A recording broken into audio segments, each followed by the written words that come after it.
I think while you're getting everything set up, it kind of comes full circle to sit here because Leah was part of a clinical trial, a natural history trial. Some of the medications she's on now are being investigated for NF2-related schwannomatosis. John and Leah are both involved in NF Network, NF Northeast. We've been engaged with CTF before. John does a lot of advocacy work with the CDMRP that you related to and Vanessa talked with. I'm on RAINS. And also when people call and are diagnosed with NF2-related schwannomatosis and reach out to some organizations, John spends a lot of time trying to connect them with somewhere close to their home or get them to somewhere for NF care. So it's kind of full circle to get up here after everything that just came and that we've been part of. Okay. Absolutely. So that's my wife, Linda. I'm in charge of introductions. My name is John, and this is our beautiful daughter, Leah, who is 23 years old now, soon to be 24. And she was diagnosed with NF2-related schwannomatosis at age 7 and has had a long road, lots of surgeries and lots of different treatments we've tried. But if you know anything about NF2-related schwannomatosis, I'm saying it right, by the way. I get corrected all the time. Unfortunately, most people go deaf in their lifetime. So Leah is deaf on one side. And when she was, I think, in 10th grade, her other tumor on the other side is quite large. And we were told that she's most likely going to go deaf in the near future. And we found out that NF Michigan was having a symposium, and one of their presenters was an NF2 patient that has a service dog. So we literally drove all night, went to University of Michigan the next morning, and listened to a presentation just like this. And we sat in the audience like yourselves, wondering if this is something that we wanted or that Leah wanted as she entered deafness. So luckily, and fortunately for us, she is not deaf yet. She still has hearing in one ear. So a lot of what we're going to talk about that Dasher does for her, he really doesn't at all times because she still has some hearing. So.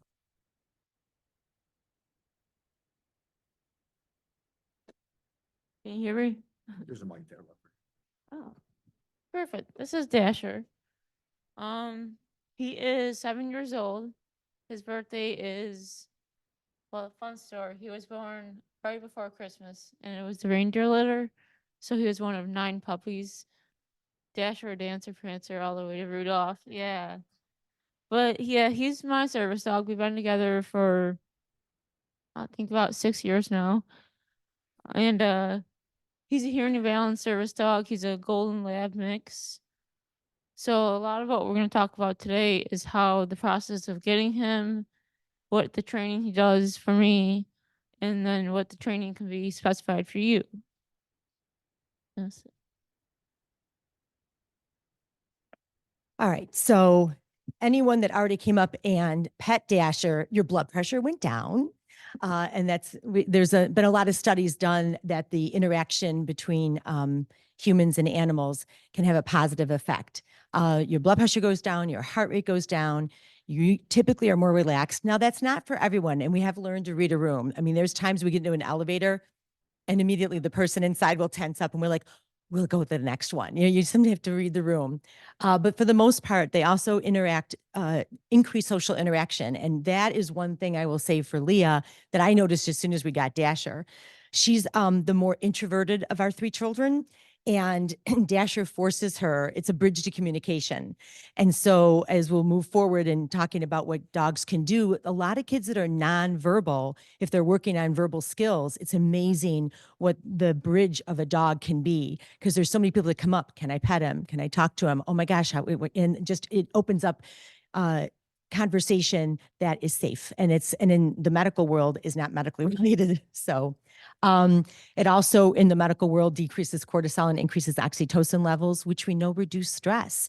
So if you are medically fragile and have a lot of medical treatments, sometimes just having the dog there really makes a big difference and decreases the stress. So why dogs? So dogs are different than humans as much as we believe they have a lot of human skills. and they do, their noses and brains are very, very different from humans. And so when you kind of sometimes see the dog, like even this morning, he was up, he's getting a whiff of something and it layers and layers and layers inside, and they're able to discern smells that we aren't even capable of in our nose and interpret it in a part of the brain that we don't even have as humans. So I think that's what makes it so difficult to understand, that they smell differently and they interpret it differently. And so as a result, they can often pick up on chemicals that we're releasing right before a seizure, as we're stressed about something, if our sugars are low. There's some dogs that have been trained to smell cancer with COVID. I mean, so there's all sorts of different things that they're capable of smelling and interpreting that we cannot understand. And then within dogs, there's different species of dogs that are better at some things than others, just like some humans are better at some things than others. So a lot of times people ask me what breeds make the best service dogs. And in our experience, it was mostly labs and retrievers. And for me, because he's a balanced dog, they really wanted the bigger breed. But it also depends on like the personality, stuff like that. Interesting enough, the small dogs like Papillons, Pomeranians, we found in our training that they are the best seizure alert dogs. That they do the best seizure detection. They do a lot with wheelchairs. They can sit on your lap and stuff. And then also golden doodles and poodle mixes were very popular in our training class.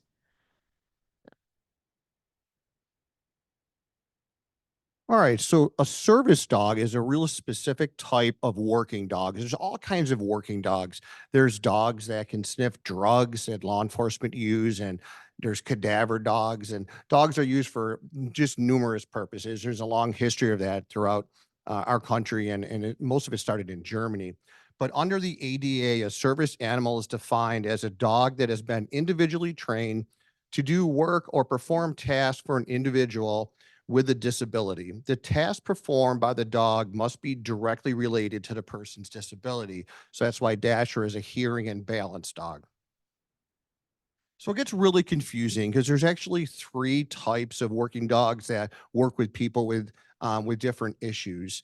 The service dog is the highest level, and they provide assistance to generally just one person, and a complete specific task for that person, which we're going to talk about in a little bit. They must tolerate new people and places. So Dasher is like, we call him a dog snob. He hates dogs. So he is definitely more person than most people I know. So when dogs, he doesn't bark. He has to only bark on command, which people who have dogs like, how do you do that? And we're like, we didn't do that. It was trained before we got him. But so they have to be very tolerant of different situations, and they're covered under the ADA. And they're allowed to go into public places. There's only a few places that Dasher cannot go with us. And we've been to restaurants where they've said no dogs, and we've had to explain the laws to them that he is allowed to come in there.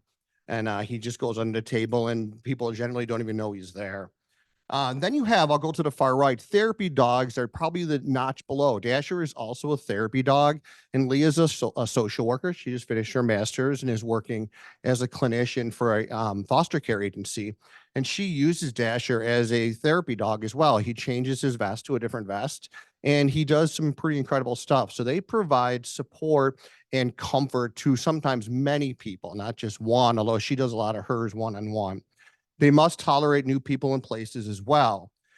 They have no housing or travel protection. So you can't just take a therapy dog anywhere. And that's really important. So if we wanted to volunteer here at Children's Hospital, we would have to get approval to bring Dasher in as a therapy dog if he had that vest on. And most dogs don't have that dual purpose. He's really good at it, so we've used him for that purpose as well. Then you have emotional support dogs and emotional support cats and gerbils and mice and you name it. So there's a lot of different emotional support stuff. So they're very different, and we really couldn't find a lot of licensing requirements for them, and they provide emotional support through a companionship. So they're mainly a companion. They have housing and travel protections, but they're not covered under ADA. And the recommended use comes from licensed mental health professionals generally.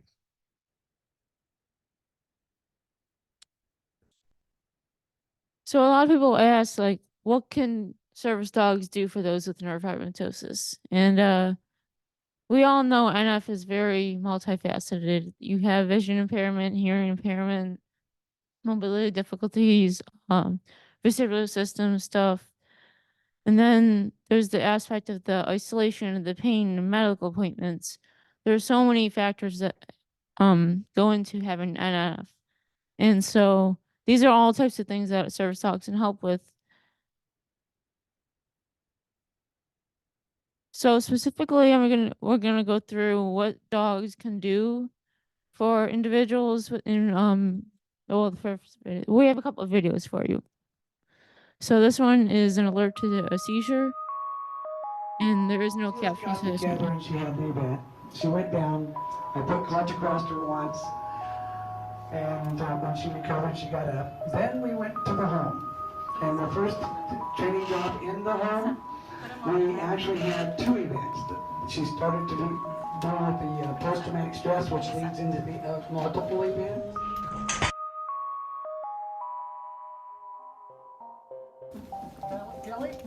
Kelly, come on back here now.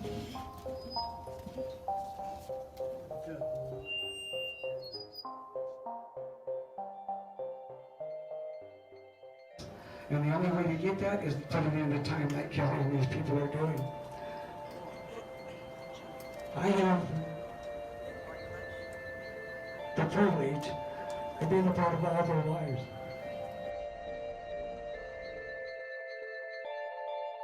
Pretty amazing, isn't it? And a lot of times the dogs will alert the owners and or the caregivers to the seizure before it happens. And in that case, the dog providing comfort and support after they are trying to go under your head if you're having that type of seizure. So they're trained to do a lot of things. Just hit. Stuck in the video. Sorry, slight technical difficulties. I think we got it though. There we go. This next video, you might have seen it before. It was pretty popular when it surfaced in social media. This is someone in an airport, and they're having some anxiety, and it's another way that the dog helps.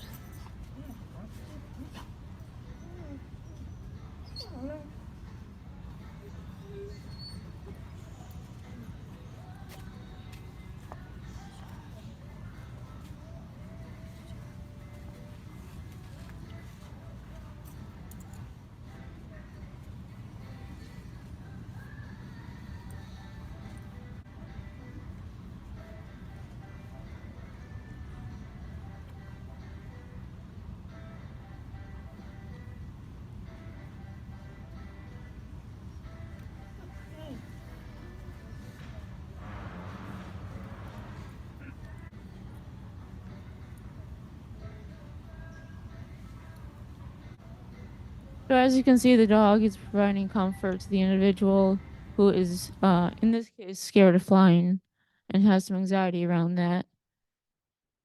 This next video might be my favorite.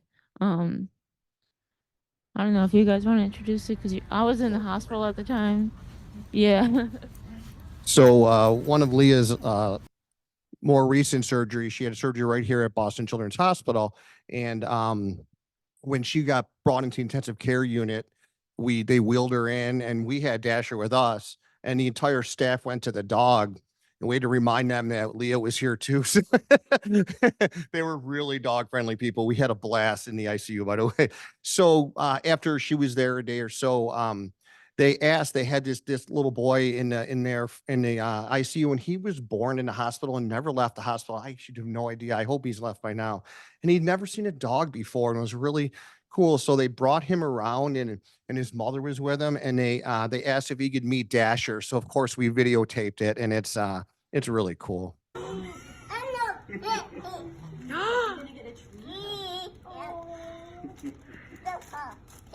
Just one. Oh.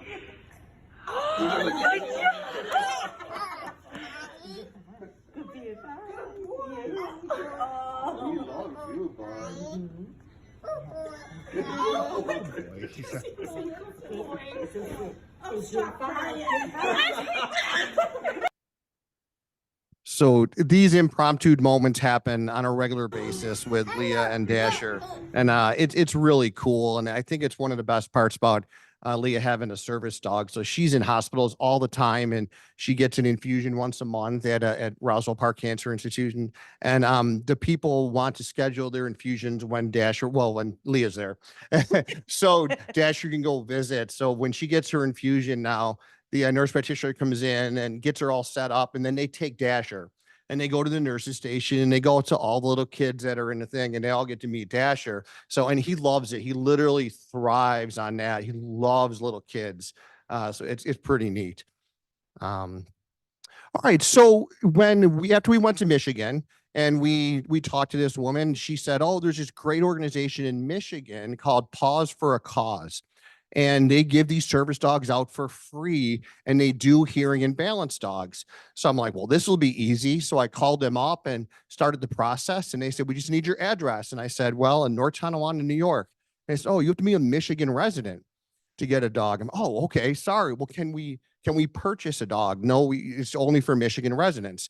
So that started this whole process of me doing research. So like everyone else, I just Googled it, and I found out that there are dozens of organizations around the country that to do service dogs. The vast majority of them do ones for people visually impaired. And there's a lot for veterans right now. Not a lot of them do hearing and balance dogs. Not a lot of them do dogs for kids. So all my searches kept going back to this organization called For Paws for Ability. We're going to tell you our experience with them, but by no means you need to go through this organization. There's many other organizations, and we can help you with that if you decide to do something like this. So I called them up and just talked to them. I explained to them what neurofibromatosis type 2 was and what her deficits were and what we were looking for. And they actually encouraged some other things. Like Leah will talk about what Dasher does for her. And we filled out an application. It was really quite simple. Then we had to have a medical determination. So I think Dr. Ulrich filled that form out for us. And we started with this quite a lengthy process. And there was phone interviews, lots of policies and procedures. It's a very expensive and valuable dog. So they want to make sure that this dog is going to a home that's going to be loving and safe. So we had to videotape our rooms, our house, any dogs that were in our family. What were those dogs like? What were their temperaments like? That kind of stuff. So then they started talking money. So one of the things that Four Paws does that a lot of organizations do is they actually have their own breeding system. They have a house that they breed dogs out of and lots of volunteers. And the process is just absolutely amazing. So we're going through this process. Dasher wasn't even born yet. So I asked, of course, how much is Dasher going to be? And they said, well, you only have to pay 50%. And Dasher's $34,000. So we only had to pay not only, but $17,000.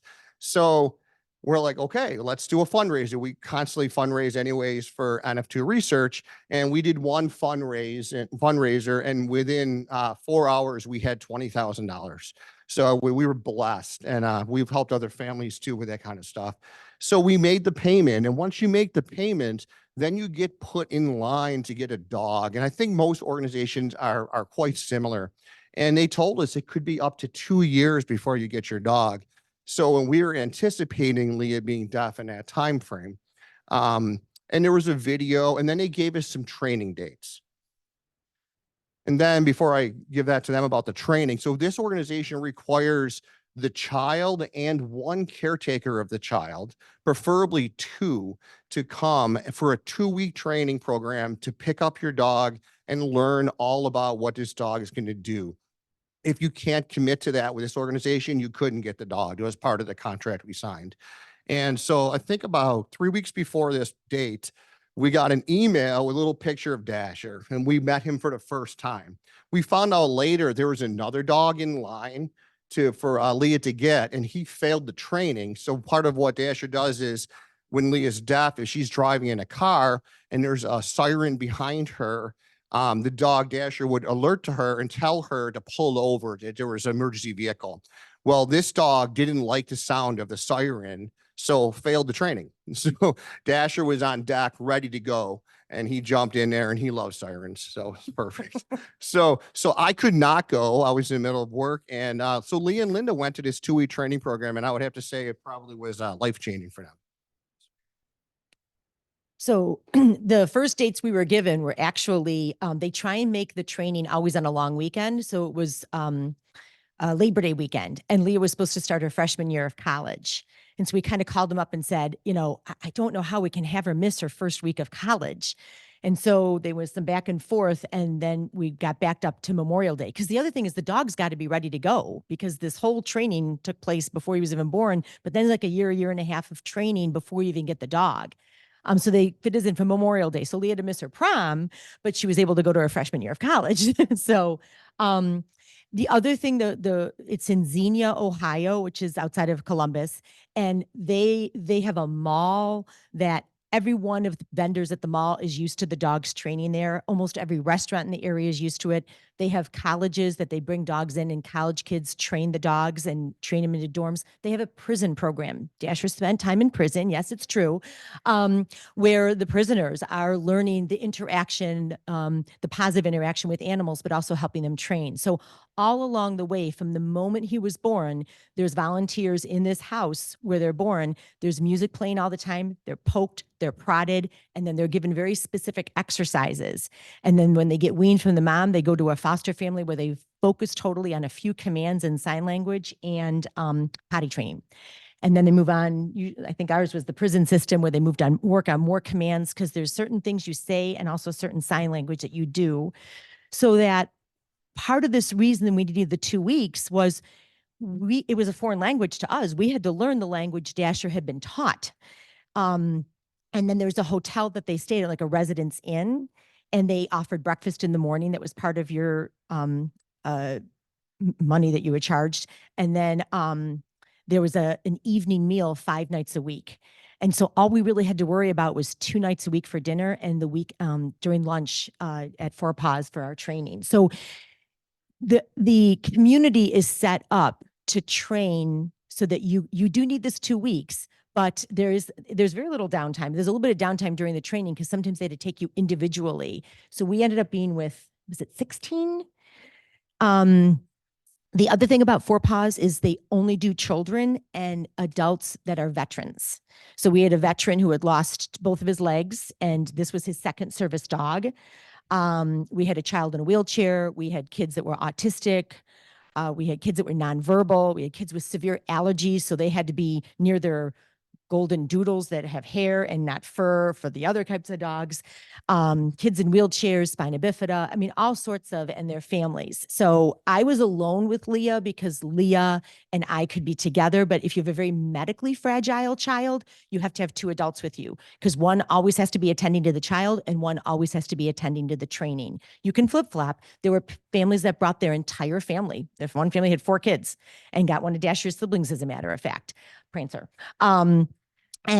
So they really were very organized in how they did it. What do you want to add to that? Well, so part of the 2-week training program is you learn what your dog is specifically trained to do. The picture on the bottom, we were learning to heel in a grocery store. So you're in this big gymnasium with all the dogs, and you learn basic obedience and healing. This is him healing next to a shopping cart. Then you get to do the task-specific training. So that's why we have a couple of videos to show you what he's specifically trained to do, and that's when they taught me. Yeah. So one of the things Dasher is trained to do, because I am half deaf, and as you can see in the video, well, not yet. We do some prompting, and Dasher is always in training. So I have a pocket full of treats on me right now. And because I don't fully utilize him to the best of his full capacity, I should say, we do constant training with him. This is me just practicing with the doorbell. This is him alerting to that sound. I was actually in my dorm room at the time. He is trained for smoke alarm, fire alarm, like my dad said, sirens in the car, knocking at the door, different things like that. So you can play the video. This is him alerting me to a doorbell.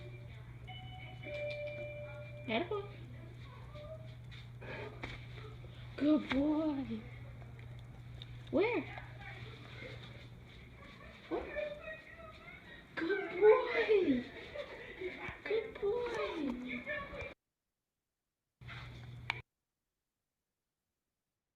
So this is a video of my mom calling my name. Dasher's also trained to alert to my name. So if I'm in a crowd or something and someone calls me and I don't hear them, he's trying to come get me. Leah, Leah, He's very Leah.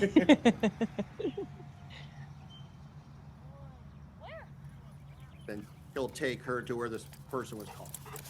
Good job, Dasher. Mama called Leah. So just a quick story. Now, sometimes we also aren't always the best listeners. We don't know that he's always alerting. So Leah's been doing some physical therapy and occupational therapy, and John and I were going to bed. And so we're upstairs. We just let him out to go to the bathroom, and he comes hauling in and is trying to get John out of bed, runs over to my side of the bed, trying to get me out of bed. And we're like, he just went to the bathroom. Like, what is his problem?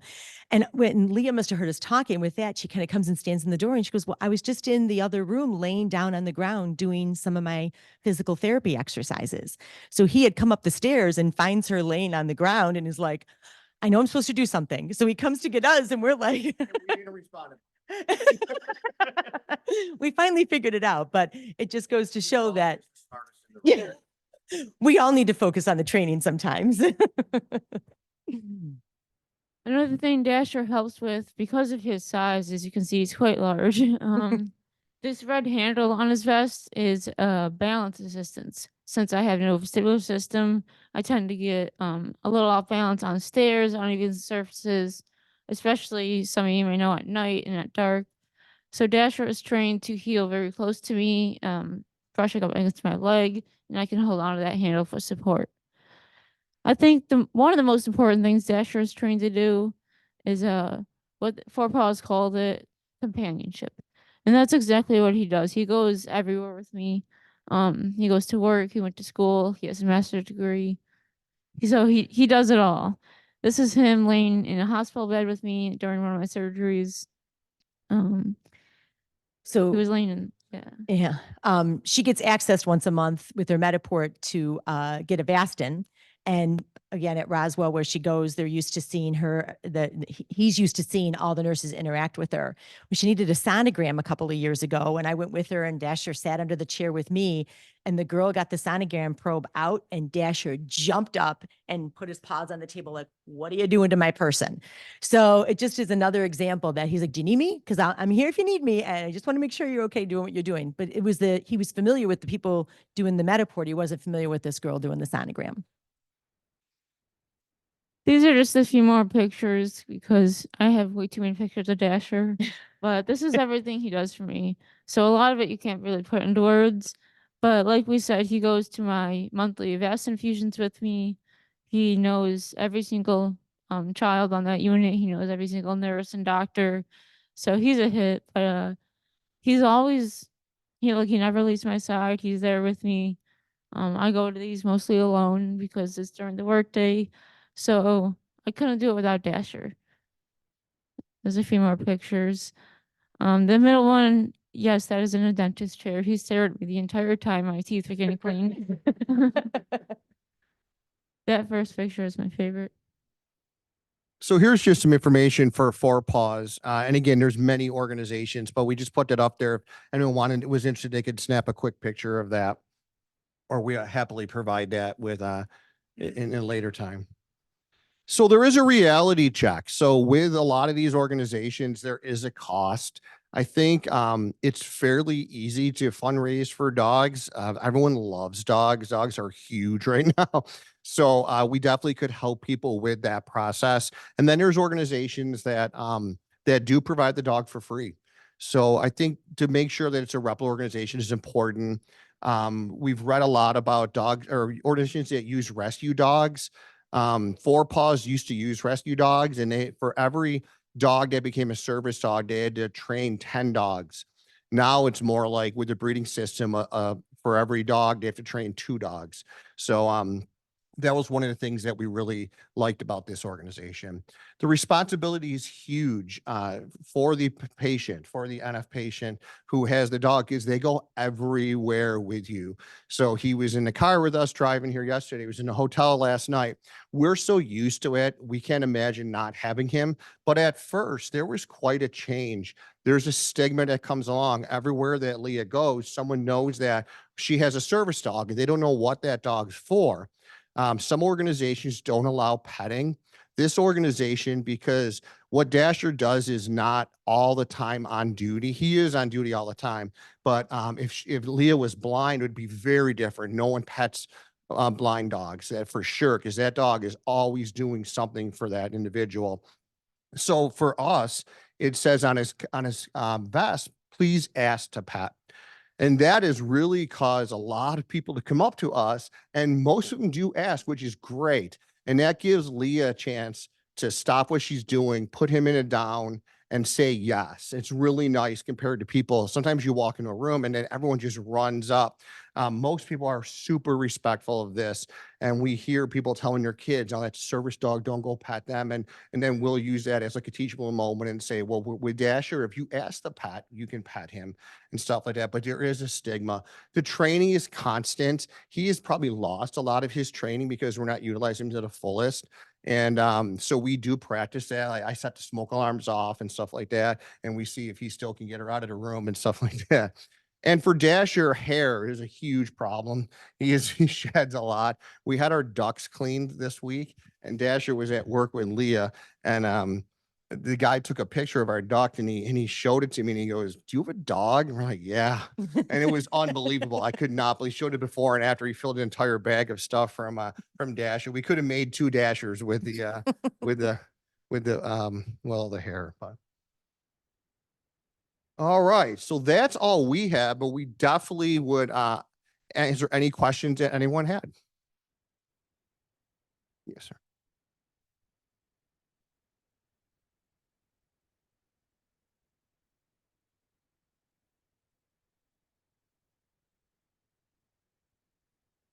Yeah. So the emotional support dog is for one individual person, and it's generally for anxiety and things of that nature. So they're there just for that person, and it doesn't even have to be a dog. There's other pets involved. The therapy dog, Leah would be the clinician with the therapy dog or the handler with the therapy dog, and then she can help. I mean, do you want to give some examples? So she was in a school for one of her internships through her master's degree, and there were children who were emotionally unstable, and they would have tantrums, and they would have to remove them from class, and it would take sometimes up to an hour and a half before they could bring them back to class. So when Leah came, she used Dasher as a therapy dog, and you can explain what Dasher did and how the time went down by considerable. Yeah, so in the school we had a calming room, we called it, and Dasher was the school therapy dog at the time, even though he was also my service dog. It's a little confusing. But yeah, the kids would come in and they would sit with Dasher and calm themselves down, and he would sit on their lap and they would pet him. Just kind of the things my mom described earlier of the stress levels going down. And then they would be able to return to class, which the school had never seen before. These kids would have these episodes and have to leave or go home or stay with the workers all day. And then the fact that they would return to class was huge, just from being with Dasher. But yeah, we use him very confusingly in 2 ways. Most of the time, they will not be used as a therapy dog as well. They'll just be your service dog. It's just something that I've done with my job. So I think what's also really confusing. So in the spectrum, therapy dogs do in a group. Emotional support dog does one specific thing to calm anxiety down. The service dog does something for a specific disability. The only one covered under the ADA is the service dog. This is the crazy thing though, there's no national or international certification for a service dog because none of these service dog organizations can come to a decision of what would be involved in that process. So instead of coming to a decision and creating a board that does that, They just keep burying their head in the sand and don't do anything. There are some certifications out there for therapy and emotional support dogs. So that's what gets really, really confusing. The one that's covered by the ADA is the one that actually doesn't have a national certification or international certification. But it is just very specific that when he's doing something for Leah, he's doing something for Leah. But when he's not, and he does have some downtime, you might as well utilize this great training he has, especially in the job that she is chosen. So that's where it is confusing. And also 4PAWS is a little bit different. There are some organizations that are militant that you do not touch a service dog, absolutely unequivocally. The 4PAWS uses their service dogs for the disabilities, but many of the children with the disabilities are nonverbal or not very verbal or already have a stigma about them. So let the stigma be about the dog and take it off the child and let them open up their communication and open up their world. I mean, look what it did for that medically fragile child who had never been outside of a hospital, never mind seen a dog. He knew exactly how to react to that dog. It was amazing to us. It was just so. Just another quick story. Dasher was getting groomed one day, and he was behind a door, like where they kept the dogs while they were waiting. And his groomer got a phone call, and someone had passed away in her family, and she was sitting there crying. And she said, next thing she knows, Dasher got the door open and came over, and they call it paws up. And he put his paws on her shoulder so she could hug him. And no one had to teach him to do that. I mean, someone taught him, but no one had to tell him. There was no command. He knew that she needed something, and he got to her as soon as he could. And it was the only time we didn't pay for grooming. So it was fantastic. So, It does just have to be a dog. yeah. So Yeah. every once in a while, if Leah's got a lot of stuff she's got to do, she might leave him home one day. Because there is, we have a diaper bag. We call it Dasher's diaper bag. So if you remember the toddler years where, you got to make sure you got your potty stops together. You got to make sure you have your. He's easier than a toddler. And this is when he got his master's degree in social work here, this picture here. So any other questions? Anything? Yes.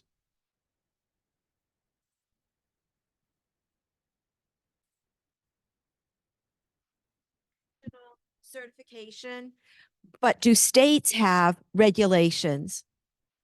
Each state you'd have to check with. We really are not sure.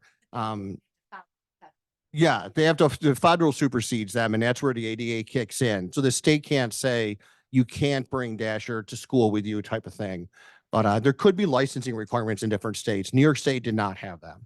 That was one of the days of our training, was just what they can and can't do, what someone can and can't ask you. So they would go over a lot of that stuff with you in the training. All right. Anything else? Any questions for Dasher? His ear moved. All right. Thank you. Thank you very much.